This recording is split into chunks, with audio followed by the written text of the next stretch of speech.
Hey guys, so I just wanted to walk you through your projects for Oedipus, and I also wanted to show you a couple of examples, okay?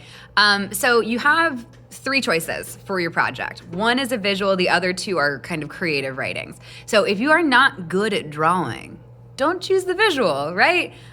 Because that's part of it, right? Is how well you do on that poster.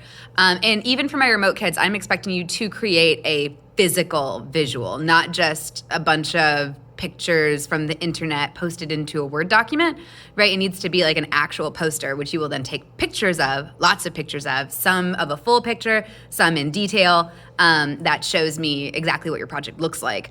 But so if you're doing the art, then you have a choice. You're either looking at sight and blindness or you're looking at fate. You pick one of those two, sight and blindness or fate, to focus on. And you're going to create some sort of artistic representation of this idea. You have to include at least one quote on your visual, and be as creative as you can. So then you'll also write a short reflection. It'll be about a half a page, and it's just explaining the quote that you chose, your images, your symbolism, your colors, all of those things. Be able to defend all the choices you made in this visual. For the creative writing, okay, so one of them is mostly art, a little bit of writing, and the other two are mostly writing, a little bit of art. But either way, you're doing both. So for the creative writing, you can either rewrite the story of Oedipus from the point of view of another character. So rewrite it from Jocasta's point of view, rewrite it from Creon's point of view.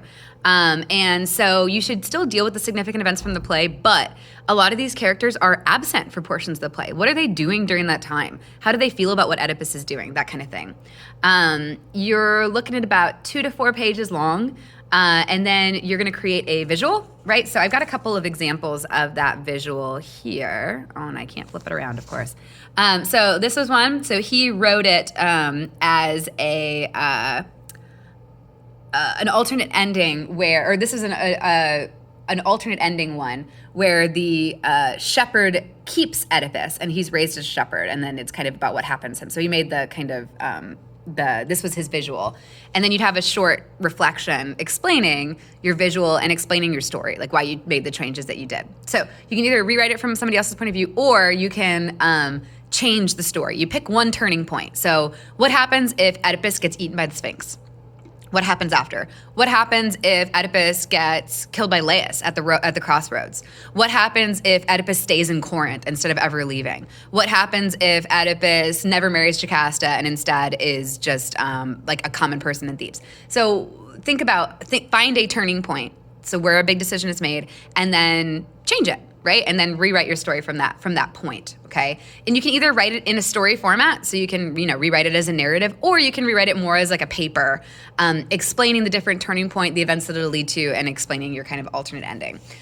This is another one that a student did for me. So this is, they did it as like a picture book. So they did... as you can see, it's hard with me not being able to turn my camera. As you can see, they did different little pictures at the bottom of all their pages and that kind of thing. So both of either the alternate story or the creative writing need to be about 2 to 4 pages typed. And yeah, just kind of in general. So for the visuals for choices 2 and 3, they have to represent or tell your alternate ending of the story in some creative way. They have to include graphics, drawings, something. If you're using graphics from the internet, you have to be sure you cite where you got the graphic. If you do not, it's plagiarizing, and I need like a real MLA citation, not a URL. So if it's easier for you to draw it, draw it. And then a short written explanation for how your visual represents your alternate ending. The write-up needs to explain how the visual represents the alternate ending or story, and the audience should be able to figure out your alternate ending goes based on both the visual and the write-up. So that's for both of the creative writing choices. Just in general, all your visuals must be neat and organized. Your posters must be relatively large. We're not talking about printer paper. Unless you're doing the creative writing. We're talking about probably poster-sized, and there should be no pencil anywhere on these projects. Not in your visual, not on your posters, not in your writing, nothing. If you have to handwrite something, then you need to make sure that you're doing that in blue or black ink, only using the fronts of the paper, okay? But yeah, very important that pencil doesn't come anywhere near what you guys are doing. And here I've got one more creative writing. So here's their story, okay?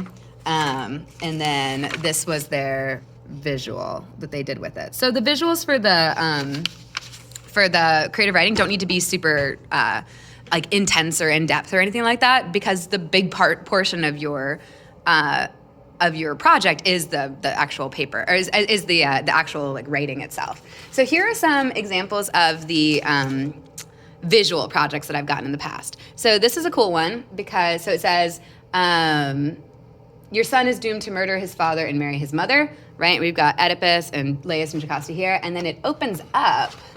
Let's see if I can open it. It opens up to reveal kind of Oedipus's choices and things like that. So theirs was focused on fate. So they have the crossroads, they have Laius there, they have the chorus, they have Oedipus and Jocasta and their children, okay, and what's going on there. I've also got some posters I want to show you guys. So this one's really cool. They made Oedipus's thing into a board game, right? So they had pieces and questions and stuff that went along with these different things, but basically they made the kind of fate into a board game, but it actually didn't matter what happened. It always ended up with the same fate. This was one that students made a movie poster out of, which I actually really liked. I think they did a good job with that. And then I've got one more that I'm going to show you guys. It's one of my absolute favorites. So this one they did